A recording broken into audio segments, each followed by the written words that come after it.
Thank you, Dr. Michaels. May I invite you to take a seat there for the question and answer session. May I also invite Ms. Cheryl Koh, NHB Director of Marketing and Corporate Communications, on stage to moderate the Q&A session, please. Before that, just some housekeeping rules. Please raise your hands and use the mic to ask your questions. And kindly state your name, the organization you are from, and then ask your question. I'll now hand over the mic to Ms. Koh to moderate the session.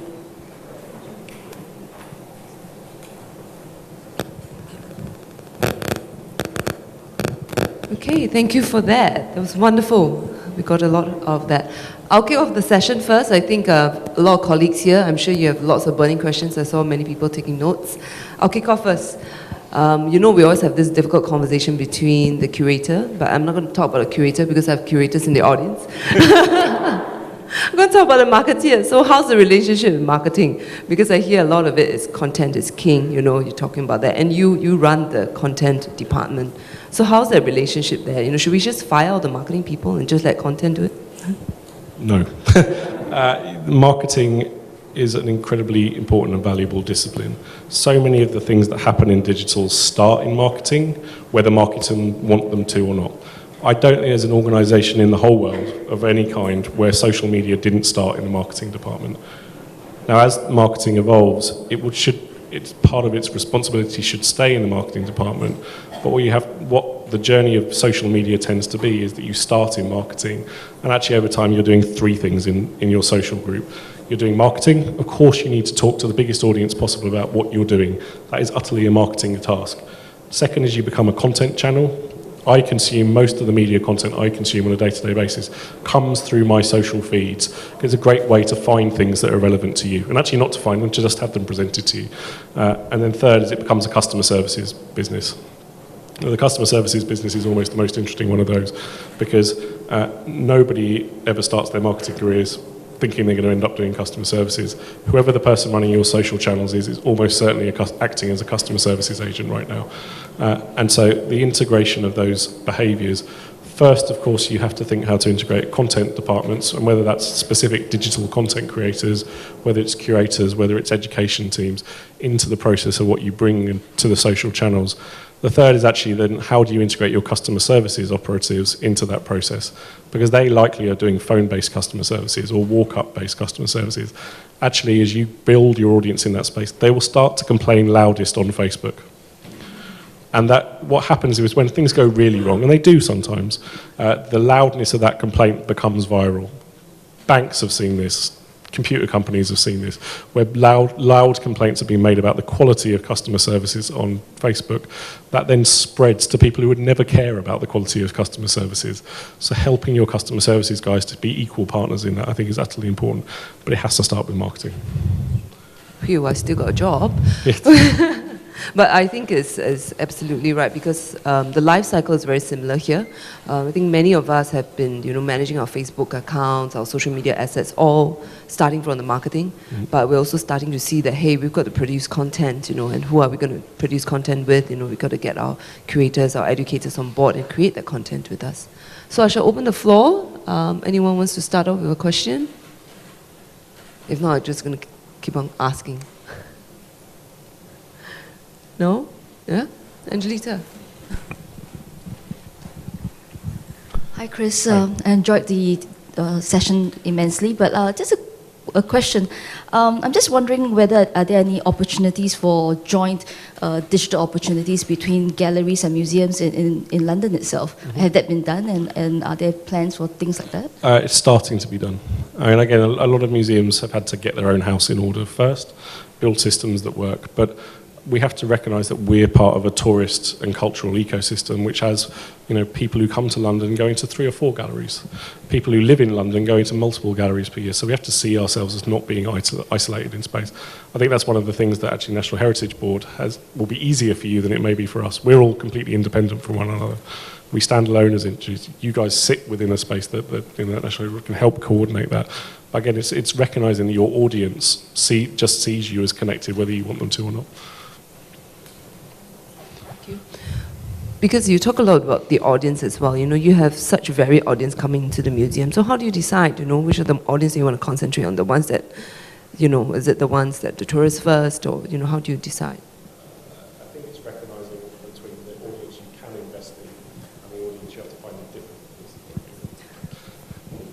between the audiences you can invest time and money in and the audiences that you have to help other people invest time in. I can give you an example. So we spend a lot of time as a museum working with community partnership groups. It's very important to us that we work with niche audiences to help, for example, new immigrant groups who come into the UK for the first time, sometimes for places where they've had no cultural access whatsoever before. Somewhere like Eritrea or Somalia, where there are no museums. There's no access to public culture because of long-term political problems in those countries. So when people come to the UK for the first time, amazing groups work with them to take people to museums. Now, those are absolutely hugely important things that we do. But from my perspective, and as a difficult decision, I cannot invest time and money in working with those. They work with very niche audiences, they serve small groups. But what I've done instead is, rather than building them a website that we can't really maintain properly and we don't have money for, actually say to them, actually this becomes a social media based process. It's natural for them to talk about what they do to me on something like Tumblr. Utterly the right thing for them to do. And by doing that, it's not just about them creating content, actually they can create content in partnership with the community groups that they work with. So actually all of them become participants in that. And I think that's a really important thing, is none of us have either enough people or enough money to do everything. So invest your own time and money in the things that you have to do, but find and embrace the opportunity for helping people within your organisations who don't have access to that, to do things for themselves. I think you can become stronger organisations as a result. And again, I think social media channels actually enable us to do that, possibly for the first time.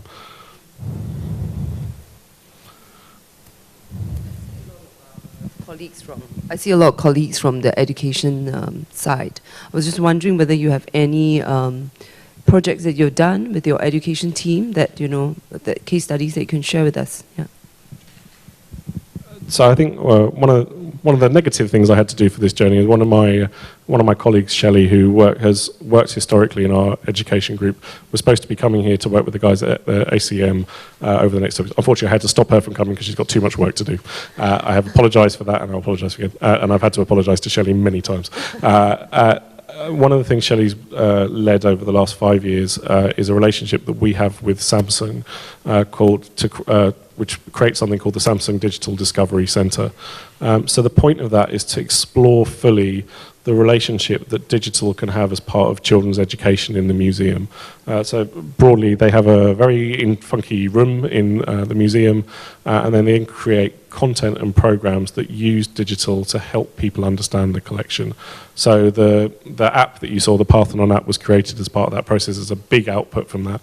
But actually they do workshops all the time using, again, much more everyday digital tools to help people go into galleries with iPads, with mobile phones, and have experiences as part of them. That's all done within an educational framework that's related back to our national curriculum, because ultimately we believe that we can help people to understand history and objects better by using the technologies that are native to them in terms of how they embrace the world, and nowhere more so than in the 6-year-old child who's lived with an iPad since they were 2. My son's used an iPad since 2010. He's only about to turn 6 next week. That connection to technology is so native to that audience that you have to think that education has to work through that. I don't think you can avoid it. Okay. Just picking up on that point. Oh, do you have a question? Go ahead. I'm just wondering whether you have any feedback from older visitors who might not be so familiar with technology, who might not be so familiar with using social media, for instance. I think we're at a moment in time where we will see a gap between digitally enabled audiences and non-digitally enabled audiences. I think that will change over the next 10, 20 years, and as museums we have to be planning for the future. At the same time, of course, we have to be absolutely sensitive to the needs of audiences. I mean, that starts by thinking about some simple things. Is if you're offering digitally enhanced experiences in galleries, don't put audio on them, unless you're making people wear headphones too. All you're going to do is annoy everybody else. I think part of the interesting is to think where you can use technology subtly to enhance everybody's experience of a museum. So, for example, I'm running a pilot with our visitor services guys who get asked an incredible array of questions by members of the public all the time. There is no way they can answer all of those questions effectively because they don't know, they can't know everything about the museum. So why not ask Google? So one of the things I love, I'm a very sad person, I have small children, so I have no social life. I like asking Google or Siri questions, and generally the internet has really interesting answers to things. One place it definitely has interesting answers is about what's in the British Museum, partly because there's thousands and thousands of Wikipedia articles, partly because we have a very big website with a lot of stuff on it, and partly because, of course, across the rest of the internet, thousands and hundreds of thousands and millions of pages of content has been generated about that stuff. So if a member of the public asked a visitor services member, where did that object come from? It's unlikely the visitor services person would know that, but they could ask the internet and find out. And so I think it's actually sometimes, and that's useful to all audiences, and particularly that older audience who might actually want to know more genuinely know more. So thinking how are there subtle ways that you can actually enhance all people's experiences with technology, I think is a very valuable thing. That then doesn't get in the way of their experience of the museum. If people don't want to use technology as part of their experience, I mean, they absolutely shouldn't have to. Fundamentally, we're about the relation between people and objects. So if we can make that useful, great. If we don't let people have their experience without it. You've been using a lot of names today, big technology names. It seems that you have a very open, collaborative relationships with the different technology companies. Yeah, I mean, again, as a non-museums person, I ran an apps company, which all of our money depended on getting on well with Apple, with Google, and the other people who sold our apps. So talking to those guys is something I happen to have done a lot of in my life. At the same time, from a practical point of view, if you want to do things on the internet, well, Google run the internet, Facebook are trying to take over the internet from Google, and Apple have their own kind of version of the internet for their own devices. So thinking that you can be amazing at digital without having relationships with this, I just don't think is practically true. If you want to talk to bigger audiences, well, Google can reach every person who uses the internet in the world. And so the fact is, alongside that, they then provide great technology and product solutions for the museum space. That's why the Google Cultural Institute and Art Project were founded, was to enable Google to get access to museums' content in interesting new ways, and museums to talk to the world through the internet in interesting new ways. And so I just think it's important that we do it. I'm doing lots of interesting things with Google. I think it's important that we do, because ultimately it enables me to fulfill my goals. It enables me to access brilliant technology for free, and it enables you to engage audiences in completely new ways. But as museums, I think we're all a bit worried about putting our content in there. Don't be. I mean, be wary. Google are just another big bad corporation. They are. I mean, they sound nicer, but they're just another big bad corporation. But I've read their contracts. There's nothing scary in the contracts. The contracts simply say they own the software because they made it, and you own the content because you made it. That's kind of it.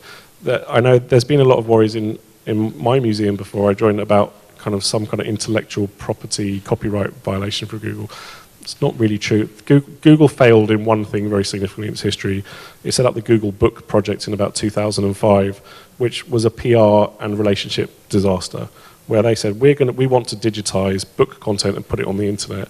And the book publishing industry said no. I worked in book publishing at that time. People were really scared. The book publishing industry said no. And so Google went ahead and started digitizing stuff anyway. It was a very, very silly thing that they did. It has affected their relationships with the media industry all over the world. They regret it. I've spoken with them. They regret massively that they did it. The Google Book Project doesn't even really exist anymore. So you could see that it was a failure as a thing to do. But it has given people a perception of kind of Google wanting to destroy copyright, which in reality, I mean, I certainly don't see it in any conversation either. That's really a desire of what they want to do.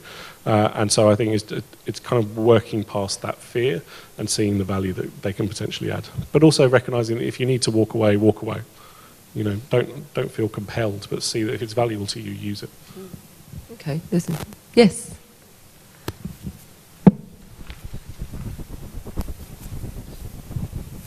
Hi, hi. Thanks, Dr. Michael, for a wonderful talk. My name is Noel. With the British Museum going to like digital in the coming years, right? Do you foresee a time where when everything is fully digitized, right? Nobody needs to come to the museum. The one thing we can never replicate is the physical experience of being in the same room as an object. That's a deeply transformative experience. And ultimately, that's the one thing a museum can do that is absolutely unique to that museum. But we should also recognize that most of the world will never be able to come to our museums. You know, billions of people will never come to the British Museum. So whilst we have an absolute duty to enable the people who come into the museum to have that primary experience on objects, we have to think about the rest of the world who will never be able to come for whatever reason, and make sure that we can communicate as effectively to them as the people who walk through our door. I think it's just, again, the British Museum in its spirit is very much an advocacy organisation, and advocacy about what history is has to reach beyond even 7 million people a year is a tiny drop in the ocean of the total number of people in the world. Most people will never be able to travel beyond their own communities in many cases. So thinking that they have as much right to access our collection as the audience who does come, I think is very close to the spirit of who we are. I think Paul? Hi, Paul from National Gallery.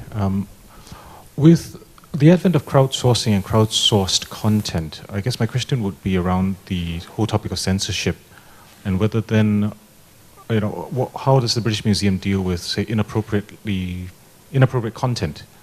Not from the not safe for work angle, but rather from, you know, because we are national institutions and national monuments, how do we deal with comments that may not be in the mainstream or maybe on the outside, on the periphery of the out-of-bound markers? Sure. I mean, I think there's two things for that to say. But the first is that when a museum speaks for itself, it has to tell the truth. You know, we have absolute responsibility to telling as historically accurate truths as possible. If we were doing anything different, we would be utterly misrepresenting ourselves, and I think we would rightly all get hammered for it by everybody possible. The second thing to say is that audiences don't necessarily always agree with what we do or what we say.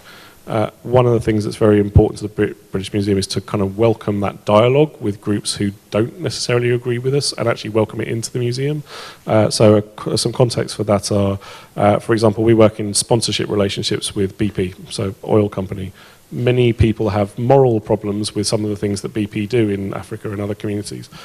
We welcome them to protest in our Great Court, and they protest about 3 or 4 times a year, because actually it's part of the dialogue of who we are, and we recognise that.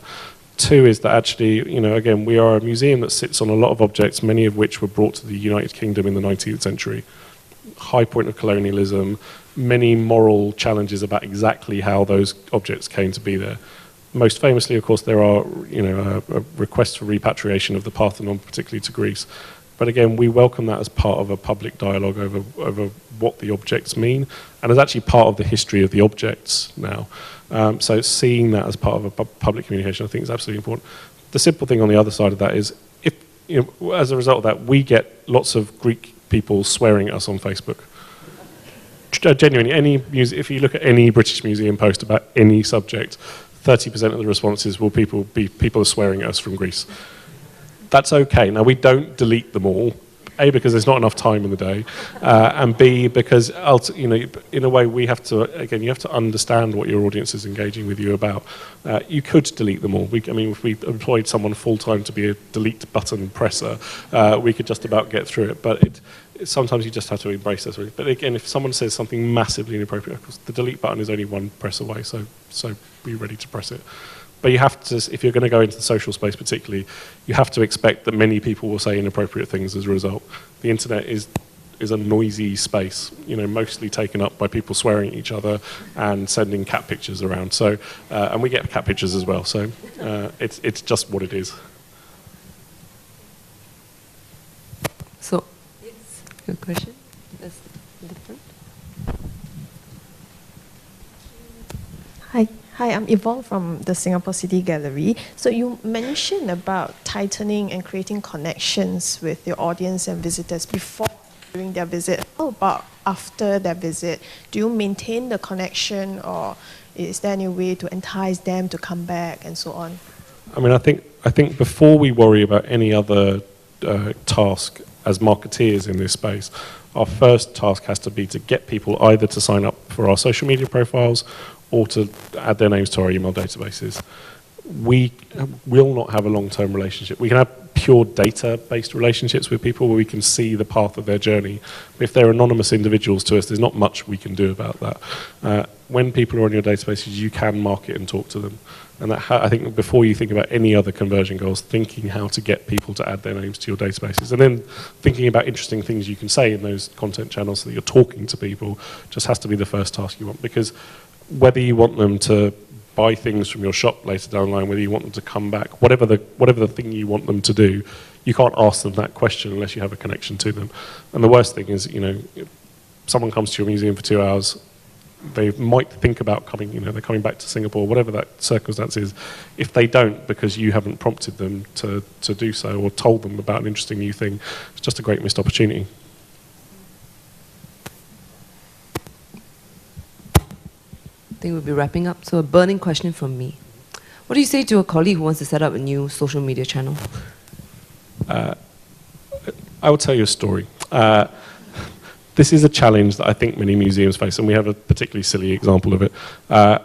It is difficult for a marketing group who need to service social media channels to represent all of the interests of all the curators, all the different groups in the museum.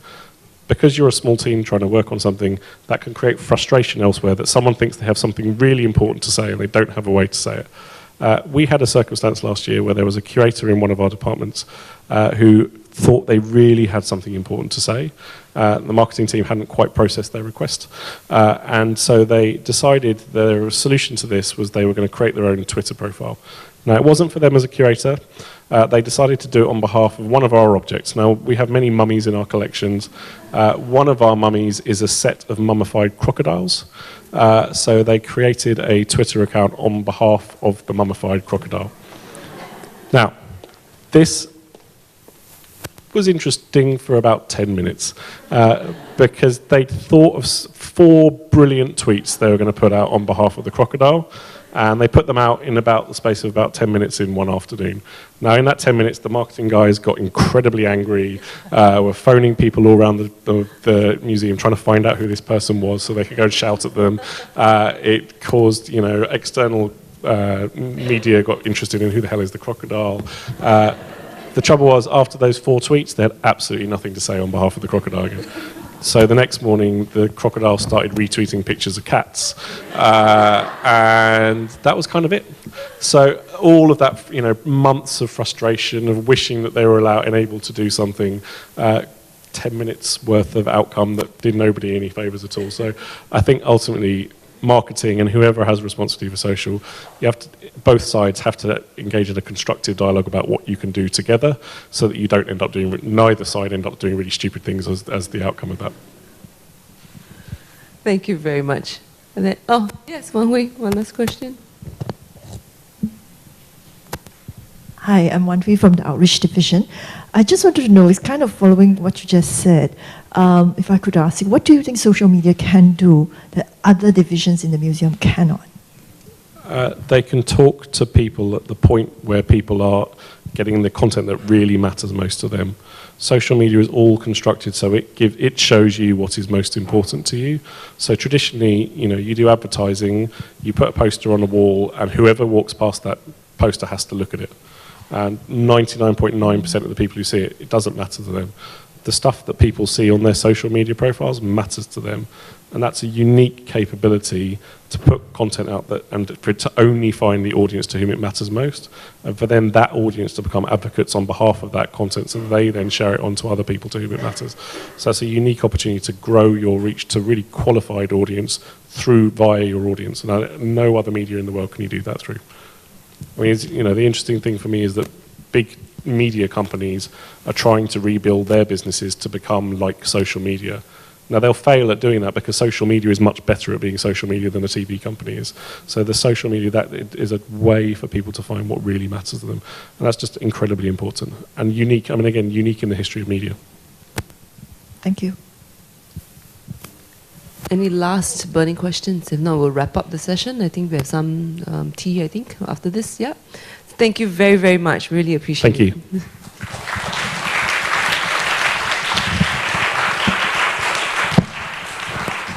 Ladies and gentlemen, thank you for your participation in this session.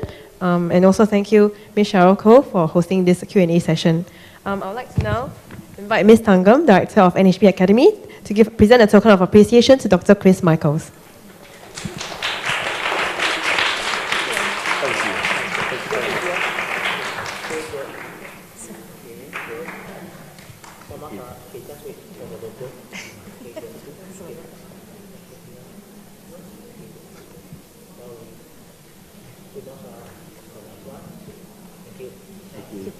Ladies and gentlemen, this marks the end of today's dialogue session. Thank you for joining us today, and we hope that you go back with new ideas from all that was shared.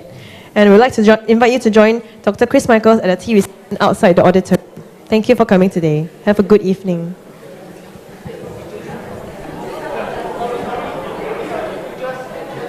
Oh, sorry, can you have a group photo with Dr. Chris Michaels?